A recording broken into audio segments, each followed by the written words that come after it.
Welcome to Beyond the Band-Aids. This is a podcast from Project PACT. Project PACT is a collaborative between three nonprofit organizations that are working to create a new vision for community and police. PACT itself means police and community together, holding each responsible for creating a better, healthier community that enhances well-being and public safety for all. So we're here having discussions about, current topics on policing. I'm Dr. Carol Engel-Enright. I come from an academic background, mainly around researching leadership and emotional, social, and communication skills. And I represent SOSIS, the School of Statesmanship, Stewardship, and Service. We're going to go around the table and reintroduce ourselves.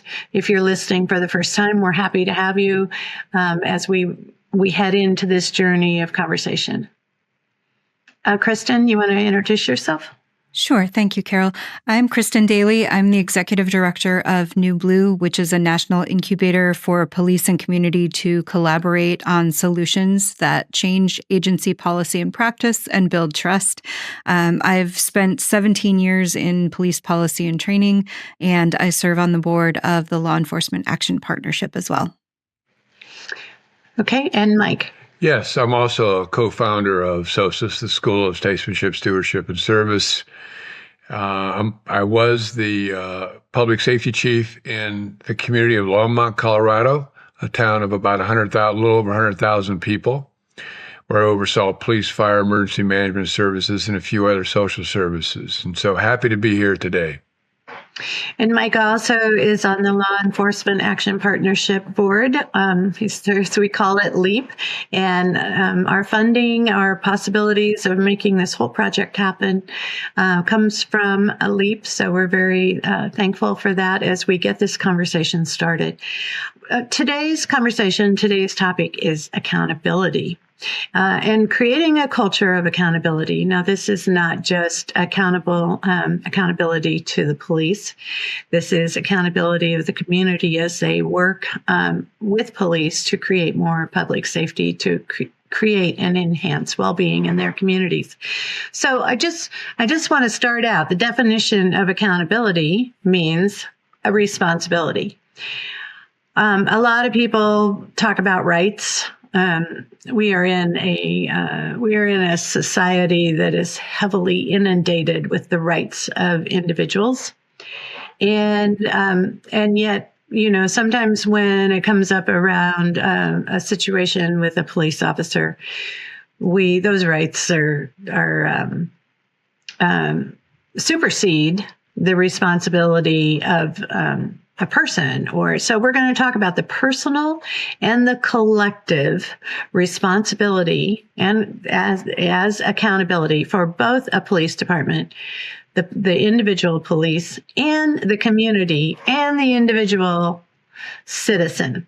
We're going to take off and just talk about and Mike, I want you to start out because this is something you worked on your entire career in bringing joint accountability, bringing a real transparency to police departments as you led the police and fire and public safety department. So why don't you talk about your philosophy of accountability? Sure, and thanks. So part of what I want to talk about is some historical context in terms of how we try to bring about accountability. And when you look at the nature of accountability in terms of what's happened, whether it's internal to an organization like a police or sheriff's department or within a community, much of what leaders try to do is to work on how can we hold people accountable? Or how can we get to ask questions? How can we hold people accountable? Or how can we get people to choose accountability? Or how can we get people just to be more accountable? How can we get people to be more committed? How can we get people to show up? And so those have been age-long questions within the police department. I also think they've been age-long questions within our community, because our communities have often said, well, the only people responsible for safety in our community are the police. And when something doesn't go well, they blame the police. Or we're currently going through a lot of things right now in our country around who's responsible for what's not safe. And oftentimes the institutions get blamed, the leaders get blamed, the organizations get blamed, and people in that same breath sit back and kind of declare their own innocence in terms of, I'm not accountable. I don't have to be part of creating a sense of safety in our community or in my neighborhood.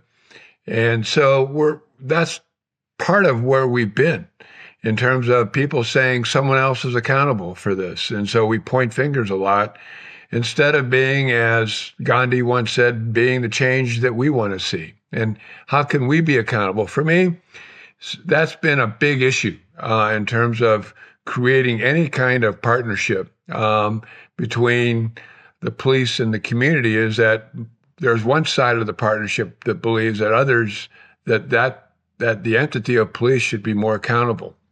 And so in my mind, accountability has three dimensions. One is personal accountability, one is the joint accountability, and one is collective accountability. And we'll talk about those. But up until now, what we've been trying to do is either legislate accountability by within the organization trying to pass reconstructing new policies all the time. I got stories about the pounds of policies that were passed out in our organization prior to my arrival, and didn't see anybody overly thrilled in seeing pounds of policies being given to them over and over again. Or we try to sit back and say, we're going to demand accountability, as if a leader can go up, hold somebody's arm and say, I'm going to hold you accountable. And that's a phrase that we see and hear a lot. And that is, who's holding who accountable? And then the other aspect of how we've been trying to achieve accountability is by purchasing accountability. So somehow putting up a carrot in front of somebody and saying, or giving them more money or giving them some extras and saying, if I give you these, will you be more accountable? Some of that's implied, but that's often a way that we try to bring about accountability. So the historical context has a lot to do with, we're going to legislate accountability, and that happens in the community, thinking that we can fix our health and social issues and make our community safer if we pass more laws or if we stiffen more penalties.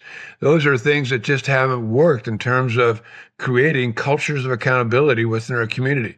Or if somehow we're going to demand people to be accountable in the community, that doesn't work either. Certainly purchasing accountability doesn't work in the community in terms of those things being sustainable models for the long term. And so my take on accountability that I think we need to talk about is, how can we create a culture or an environment in which people choose accountability, in which people willfully and wantonly choose to be accountable, that when they get that first right of refusal to be accountable, they actually choose that. What has to happen from a cultural standpoint for that to occur within the organization, within a police department or sheriff's department? Because every police person who's watching this knows that the vast majority of work done by our police officers they do it on their own. They don't have a supervisor overseeing them or kind of watching them, because they just can't. And so there's a lot of personal accountability going on in our organizations that, if people chose accountability instead of it being legislated, demanded, or purchased of them, we would have a higher level of accountability. And the same thing in our communities. We live in a democracy in this country, and the democracy is an honor system.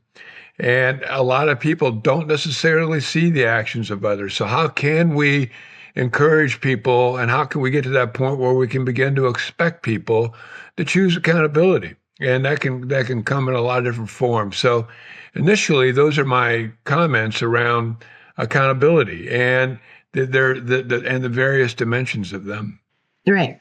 So, in the news, in the headlines, and we talk over the last, I would say, Well, I don't know. I don't know when the year that Ferguson happened. It occurred August of 2014. 2014. So we are 10 years and plus down this road of really a focus on police making mistakes, as if they are machines and perfect. I like to think about, how people look at a police person, a police officer, and forget that they're a human being as well. They're dealing with a lot of the same emotions, the same feelings they're dealing with. And now, 10 years later, a lot of legislation has been passed that could affect a police officer personally.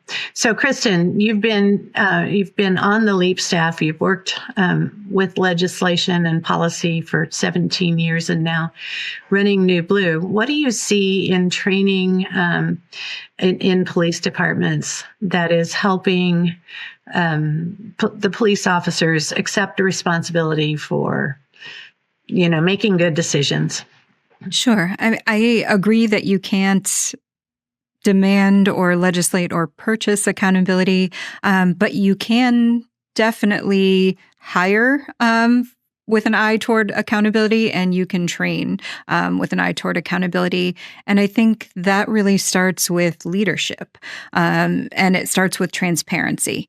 So getting people comfortable with the idea of transparency within the department internally and externally with the community goes a long way toward creating a culture of accountability. We have to establish that we are going to be clear and transparent and work toward shared goals. And in any organization, when you don't have leaders that hold themselves accountable, I don't, as Mike said, I don't believe you can really hold someone else accountable and force them into accountability, but we can certainly hold ourselves accountable. And leaders who have a hard time admitting mistakes or a hard time asking for advice when they need it create a team that can't really be transparent themselves or trust in their leadership.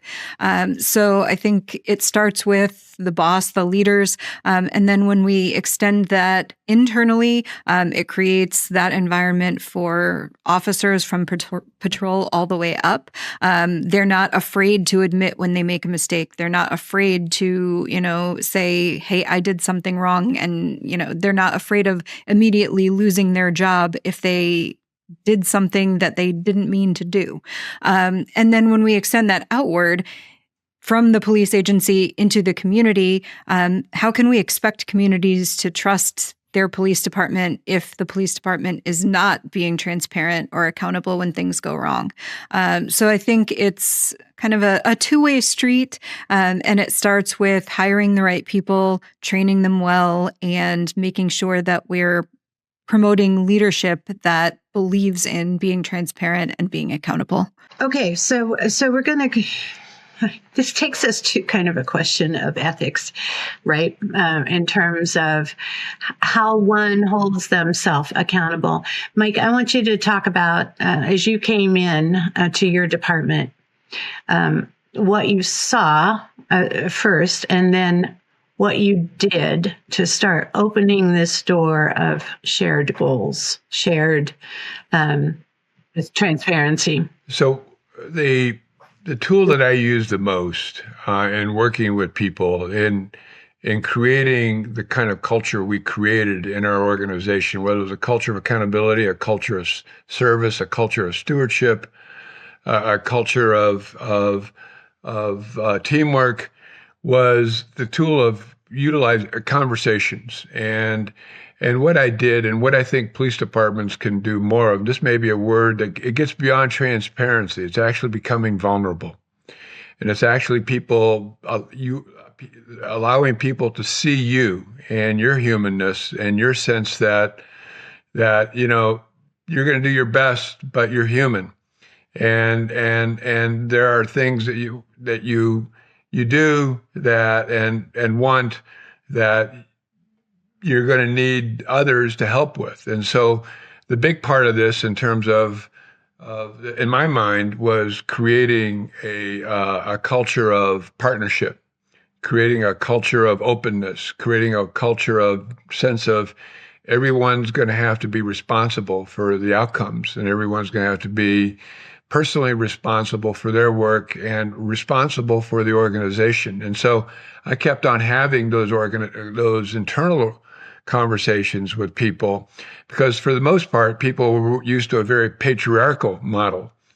And when you go into an organization, in light of or in spite of your background or your beliefs, into an organization that's highly patriarchal, highly hierarchical, and where decisions get made at the top and where you don't know if your voice counts and your thoughts matter, you tend to kind of slip into that kind of way of thinking in terms of saying, well, someone else makes the decision.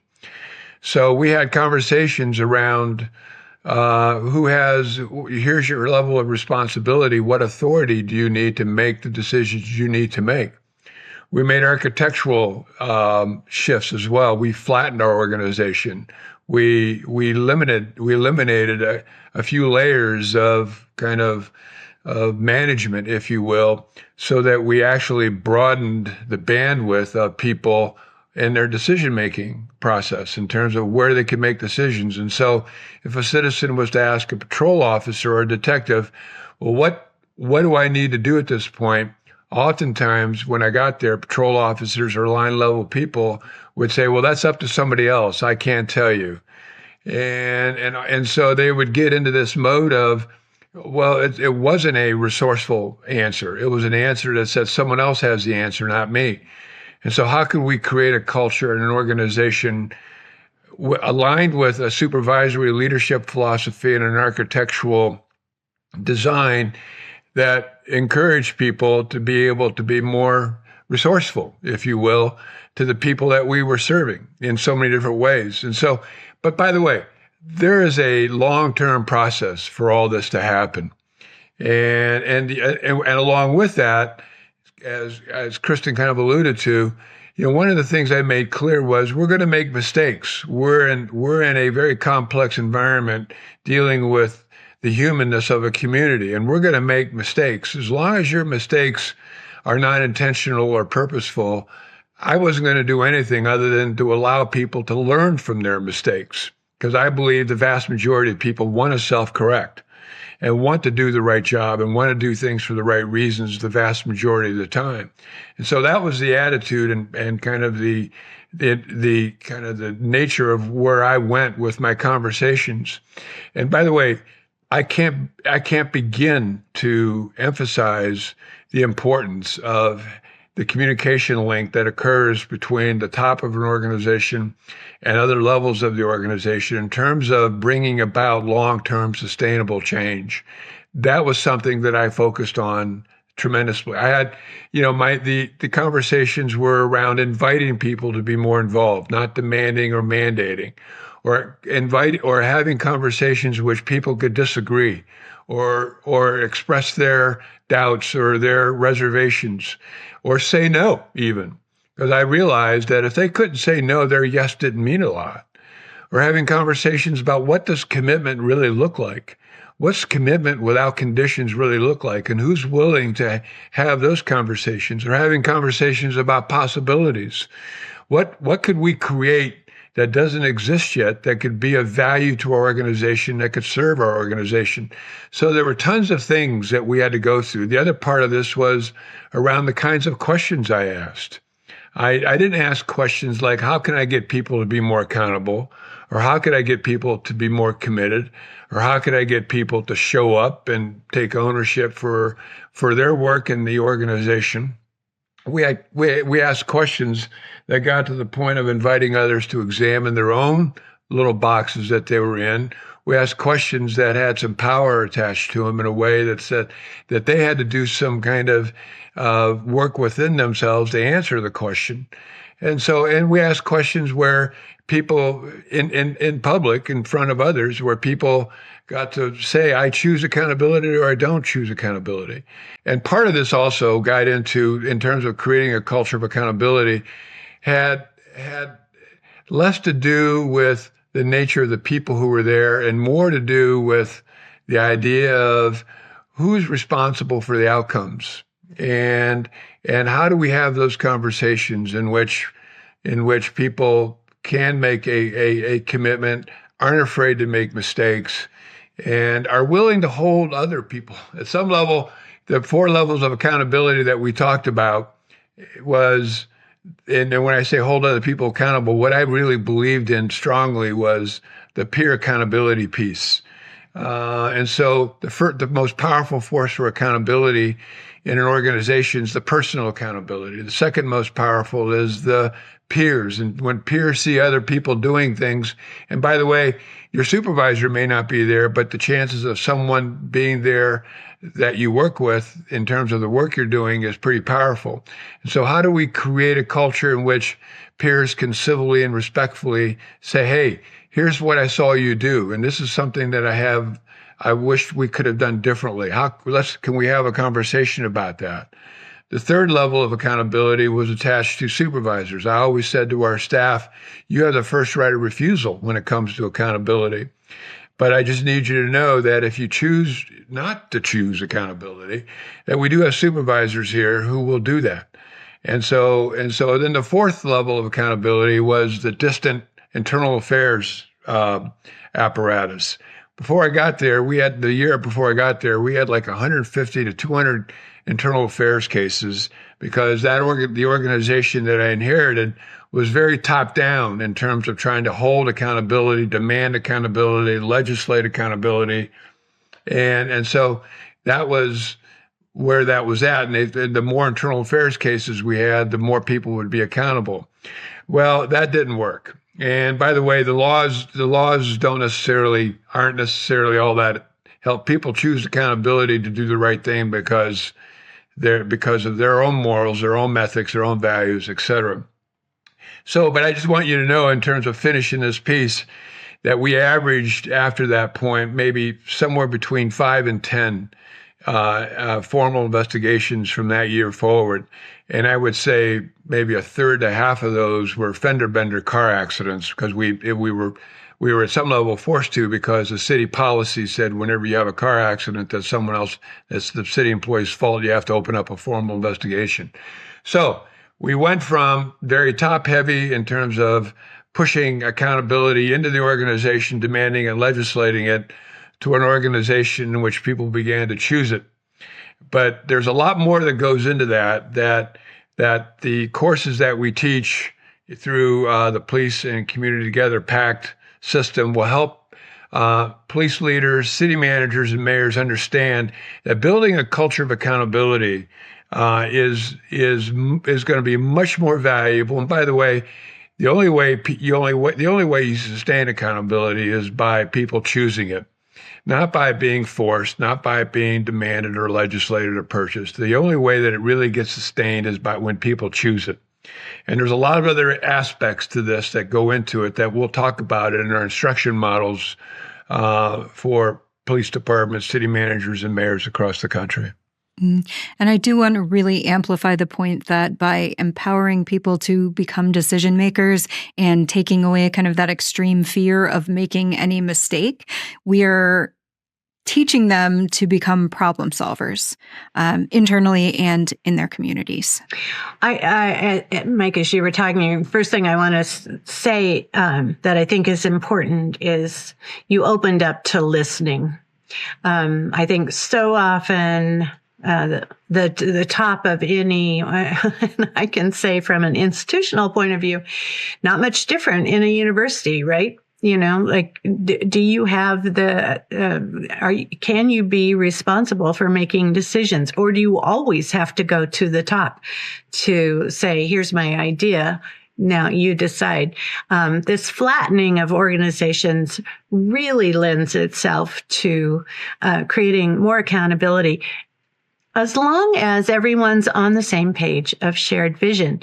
So, Kristin, how have you experienced, especially around community policing, community-based policing, and some of the work you're doing in New Blue, how you create a shared vision that people can be accountable to, or, idealism, what are we hoping to achieve, and how that affects accountability? Well, I think once again, it all comes back to listening.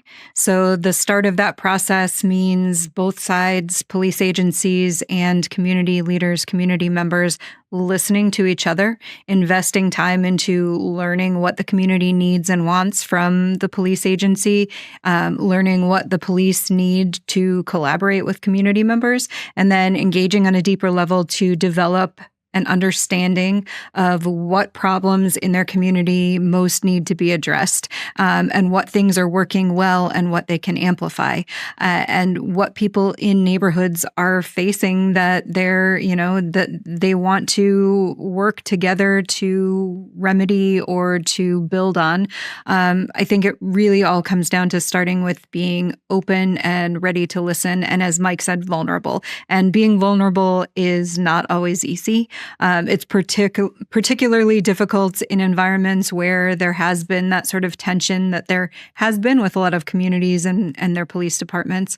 But being vulnerable and being open and being ready to listen is really the key.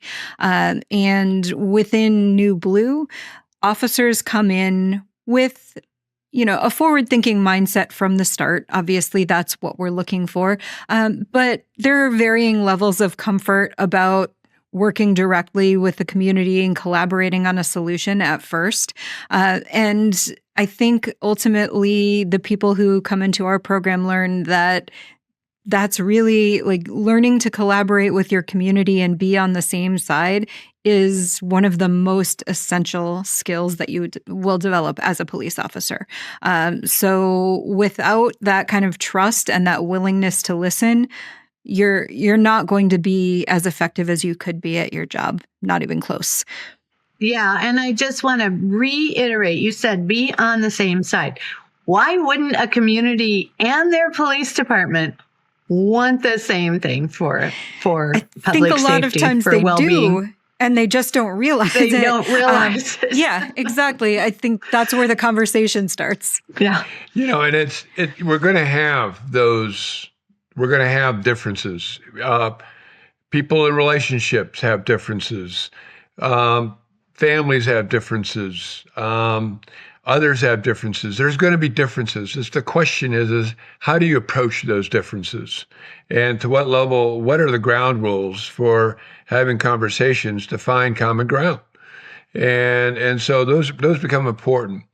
But I wanted to expand on that whole vulnerability piece in terms of what has to happen, what goes on. So, and by the way, we had to do the work internally before we could actually go out into the community, because we couldn't sit there with a patriarchal mindset and culture within our own organization and then tell our staff to go work in partnership with the community when those two things were kind of offsetting with each other. And so we had to work on the whole arrangement of partnership within the organization in order for us to say we could work in partnership with the community.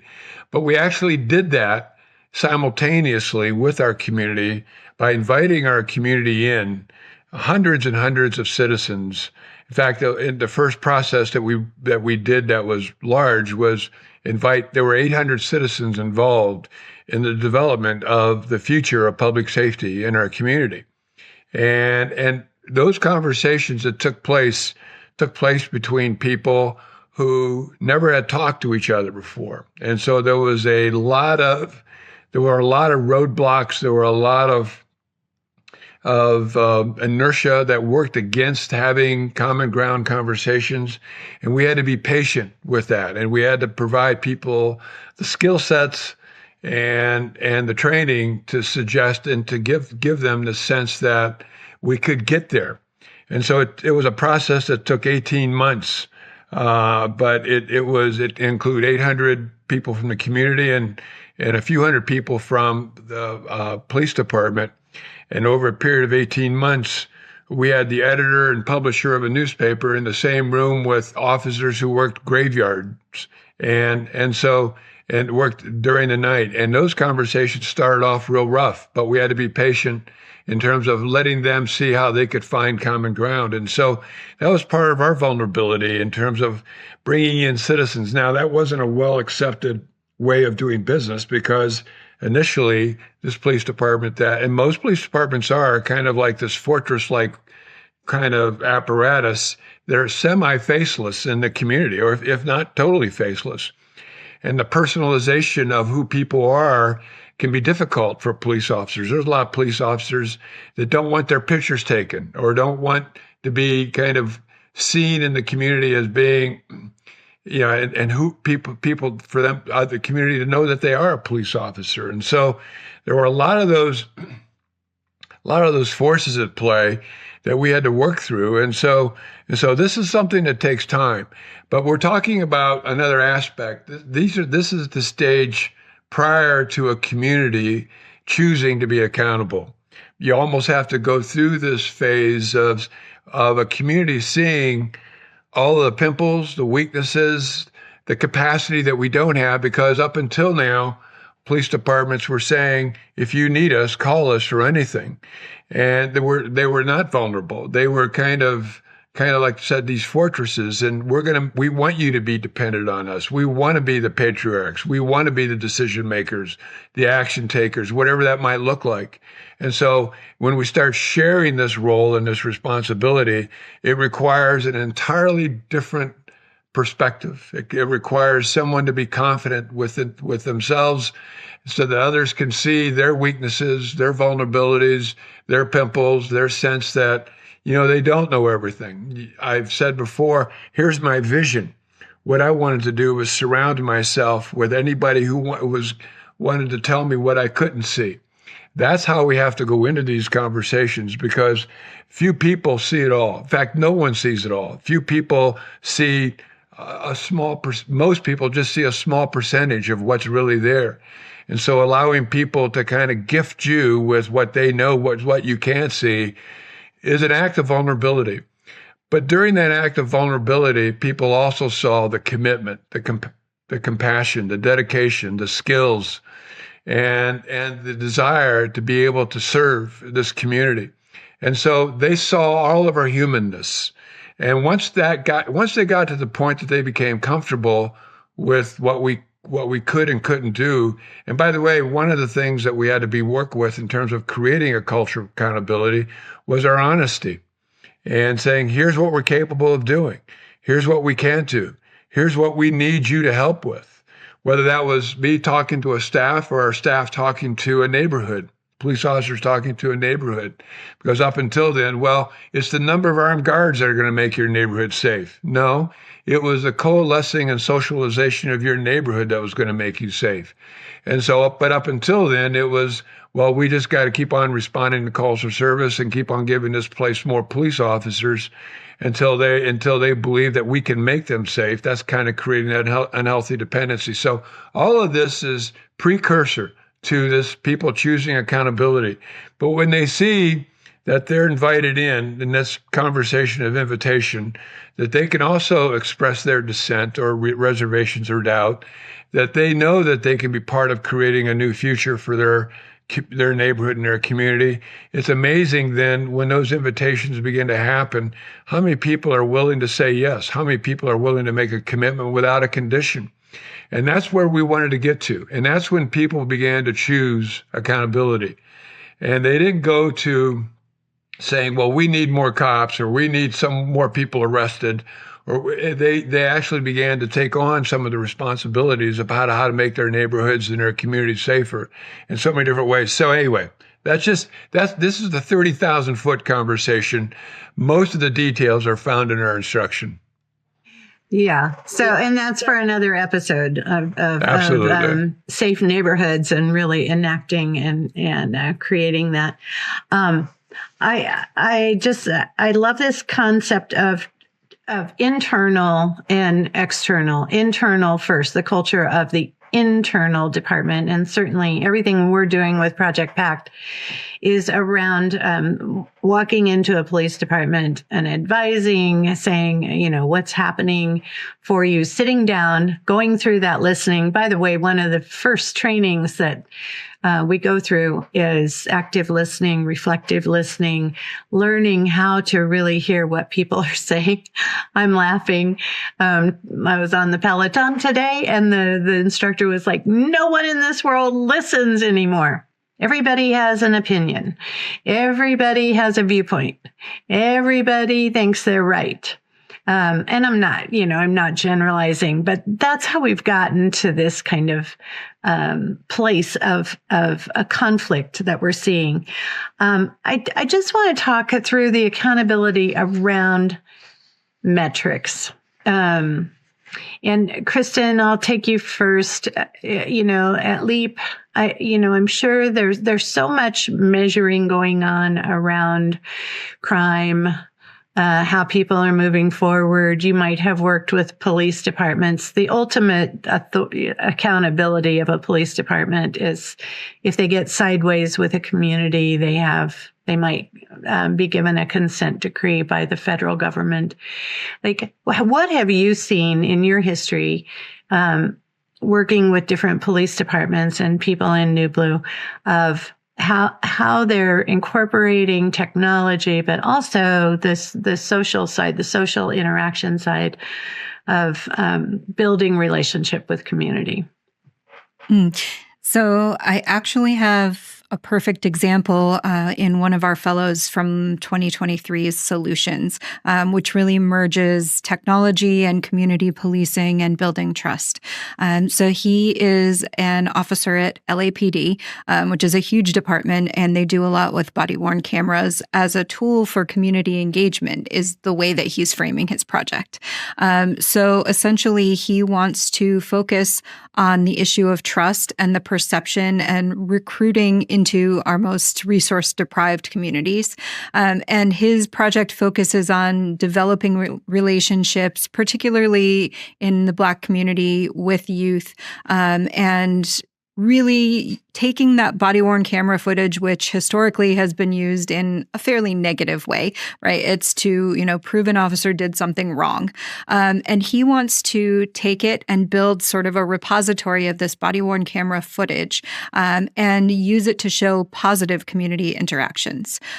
So there's a lot of the problem of, having bad apple policing in the community.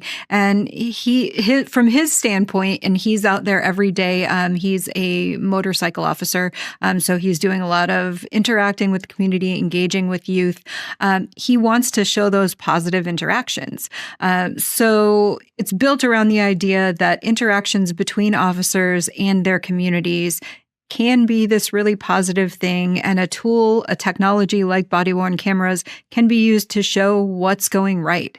And that can also potentially be implemented within the department in, reviews, performance reviews. An officer could potentially have all of this great footage in the repository that could be taken into account when their supervisor is giving them their performance evaluation. So this is, we feel, a really great use of taking technology, taking community policing, and taking the issue of trust and building it into a project that does something really positive and meaningful for the community and for the officer. Yeah. Creating a new vision, creating something new, creating what's right and good. And Mike is all about that. So I know he wants to talk. Absolutely. Project PACT is going to come from the perspective of building on what we want to see more of. And working with organizations. It's not going to be looking at here's what needs to be fixed, here's the deficiencies, here's what's wrong, here's what we need to be afraid of, but here's what's working well. Here's what we want to see expanded. Here's the goodness that's happening, not just within the organization itself as a police department, but also in the community. That's the change model we're going to leverage. We're not going to come in and say, here's what's wrong. So anyway, that gets off into another topic. But to answer your metric question, Carol, it's hard to measure. Oftentimes, what police have gotten themselves caught up in and what the nation has gotten themselves caught up in is measuring the sense of safety by what goes wrong, what's happening that's not going well. Like, here's the amount of crime, here's the amount of traffic accidents, here's the amount of disorder. And so we're looking at the community through their deficiencies. We're not seeing that, well, here's what went well. And so we look at what's happening from the cup is half empty perspective. But to give you an idea about what can happen with metrics in terms of effectiveness, something that we had to deal with was our department really focused on engaging the community around the health and social issue of domestic violence. And what we know is that less than 20% of these cases are reported initially. And it's a very underreported crime, as are sex assaults and some other kinds of personal violent kinds of crimes. And so, but what we wanted to do was to get more people to report. And so we were successful. But the way the media presented it was that Longmont's domestic violence rate was 4 or 5 times higher than other communities, because what we were looking at it from an effectiveness. Well, we have more people reporting. We have more people coming out and saying, here's what's going on, and we could begin to help those circumstances at a much earlier stage before domestic violence ratcheted up and it became a more serious issue with potential lethality involved. And so the metrics themselves, we had to work with the media and we had to work with the elected officials to let them know that because Longmont's cases were 3 to 4 times higher than other surrounding communities of similar size, didn't mean we were a less safe city. It meant that more people were reporting.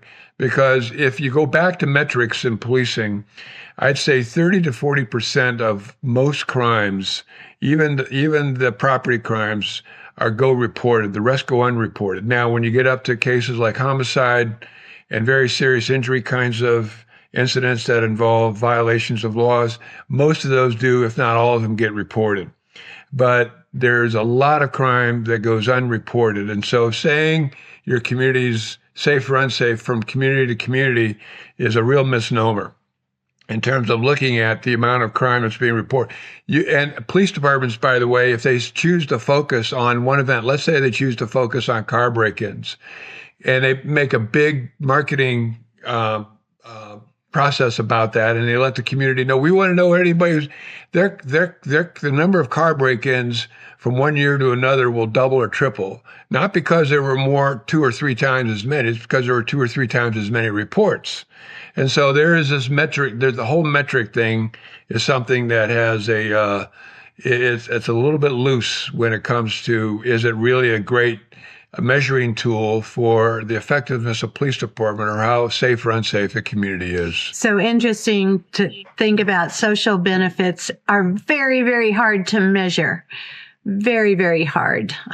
As you're working within community and you're helping people and you're assisting them with your mental health and social and addiction and all of those things, very hard to measure. Yeah, Kristin. Yeah. Oh, and just to be really clear, when it comes to crimes related to sexual violence, domestic violence, there are a lot of reasons why survivors may not report, but one of them is widely acknowledged to be a lack of trust in being treated fairly by the system. So if you're seeing an increase in reporting, that means you're doing something right. If people are willing to come forward and report, it means that they are trusting in your agency to handle it the right way, which is a really powerful thing. And, just want to acknowledge that, and that, Mike, you were really doing something well there. Well, thank you for that. I appreciate that. And you're exactly right. One of the big reasons when we did our research and did our surveys is the reason why people didn't report crimes, for the most part, the number one reason was because they didn't think the police could or would do anything about it. And that was early on. And when we started saying, why aren't you reporting? Well, when we began to reshuffle the deck in terms of who we were and how we were, and enhanced our vulnerability and got more community engagement, unfortunately, some of these things went up, but in terms of numbers. But then we were able to do something else to kind of, once we knew more information, we were able to deal with these issues with a more informed way. Yeah, and your initiatives caught it early and did a lot more training. And in the long run, you had your metrics went down in terms of fatalities. And, yeah, way down. Yeah. But we had to get that trust to the community. We had to get the accountability of the community. For instance, we talk about domestic violence, which, by the way, exists in every community. And if police departments were kind of being forthright about it, they would say it's probably near their number one public safety issue in their community, that we weren't going to treat it just as a criminal justice system issue. We began treating it as a health issue in which everybody had to take responsibility. Right. Neighbors. And it's something, yeah. It's something that holds a cultural stigma.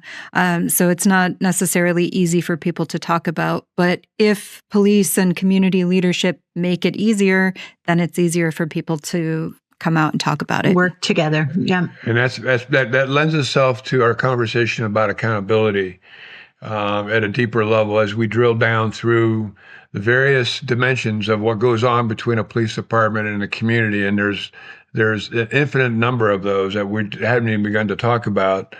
That's where that becomes, we can have more conversations around how chosen accountability and can really help make a community much safer. Yeah. And I know, Mike, that you did a lot of outreach to community groups. You spoke in churches as you took on new initiatives. You went to schools, talked to the students. You regularly had breakfast and planning, just conversations with city officials, especially elected officials. And so you didn't stay behind that fortress. And I suppose we need a whole nother episode we'll have to maybe talk about the vulnerability. We'll have them because, and by the way, for those listening, whether you're a citizen or a police officer, just know that Project PACT can offer you a lot more precise information, step-by-step information and instruction in terms of how you can move from where you're at to where you want to be in these arenas and what that looks like. And so just know that that's available to you. Yeah, and that gets us back to the beauty. I just want to kind of wrap this up with the beauty of the motivation of most people who enter the field of policing, enter into public servant positions, that they do want to make a difference. They do want to help people. They want to create something that is better than what exists today. And that's our whole mission, our whole vision of how we're coming together and bringing different groups and more training, and not just the personal development training is as important as the professional development training. A lot of, like how you handle your emotional and social intelligence, how you go at, imagine that policeman in LA, how he goes out and can connect with the youth in the community, and what that he's looking for what's good. What that does for a whole neighborhood when that happens. So anyway, any last words you all want to talk about? No, I just want maybe to say that we have to come from this perspective that there's these new possibilities out there, and that whether you're in an organization as a police officer, you're in a community as a citizen, we have to come from the perspective that each and every person has gifts, talents, skills, expertise, resources to offer. One of those is the idealism, as you talked about, Carol, of people. And people in the organization. And one of the things, in my opinion, this is something I'm going to stand. I got a hard perspective on this, and that is, I think leaders of police departments are responsible and accountable to ensuring that the idealism of their police officers is alive and well. And that's a role that police chiefs have to take, because it's easy when you get involved in man's inhumanity to man for people to kind of drift towards becoming cynical or skeptical or less hopeful. And we want our police officers to feel and believe, as this person that Kristin talked about in Los Angeles, that there are a lot of great things going on in our community, and that for every bad thing that's happening that a police officer sees, there's hundreds, if not thousands, of good things that are happening. And so one of the things I believe police leadership needs to really focus on is the preserving, first identifying, preserving, sustaining, and enhancing that social capital of idealism in their staff of police officers. So. And I think the last thing I would want to say on all of this is that we need to create a culture where everyone feels like they can be a leader, that it's not so much determined by rank or your status in the community, but everyone can take accountability and take that leadership opportunity and be a part of creating public safety that works for everyone. And the first step in becoming a good leader is becoming a good listener. Great. Awesome. So I just encourage you to go to the projectpact.org website and sign up. Give us your email so we can stay in touch with you. We'll be starting our newsletters coming out. Mike has a booklet on there written with Peter Block, consulting, business, executive, leadership author of several and books. Definite thought leader, in my opinion. Called Safety in Our Hands. It'll be delivered to your inbox. And we want to form this community. If you are in a police department or you know somebody in a police department that you feel could benefit from just a 1 hour advice session, that listening session. What are your needs? Where are you going? What are your hopes? What are your dreams? How are you handling things right now? What could you use? And then into the digital training system that we're putting together. And we've got so many good things we can do in person. Kristin and Mike can come straight to you, and I'm around as an educator as well. I think what we need to start doing on these podcasts is inviting people to become part of Project PACT, and to let them know that they can be part of our project with PACT, Police and Community Together. Just give us a call or email us or text us, however that might look, and we will find a place for you in terms of what that might look like in terms of your own engagement. Because I know that we're talking to 800,000 to 1 million police officers that want something, many people want something different than what's happening right now, and want to be part of something where they know that they can create a future that have those qualities of aliveness and being that we all want to live into. I know there's a lot of police officers and other people within police departments that want that. And so we welcome your involvement. Yep. And thank you for listening. We look forward to further conversations. We have a lot to talk about. And it's not all talk. We're taking action.